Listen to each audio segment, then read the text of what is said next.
kwamba mna mtu wa watu ambaye ana watoto, ana familia na mama zake kama hawa hapa. Ni vizuri mkawaambia, familia ikaambiwa ndugu yetu yuko wapi. Tarime. Chama cha Demokrasia na Maendeleo Chadema kimehoji alipo makamu mwenyekiti wa chama hicho Bara John Heche. Familia ya kiongozi huyo imetoa muda siku moja kwa jeshi la polisi kueleza alipo ndugu yao kabla hawajaamua kumtafuta wao wenyewe kwa kushirikiana na wananchi.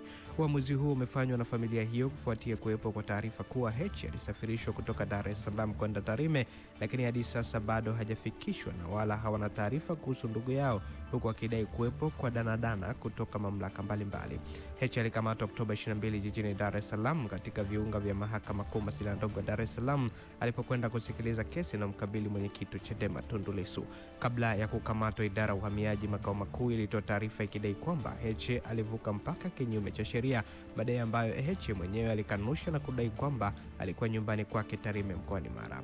Jana familia ya Heche iliyopo kijiji cha Katengasembe wilaya Tarime imesema wameamua kutoa muda huo ili kuonyesha namna gani walivyowavumilia na kwamba hawataki kuzua taharuki yoyote.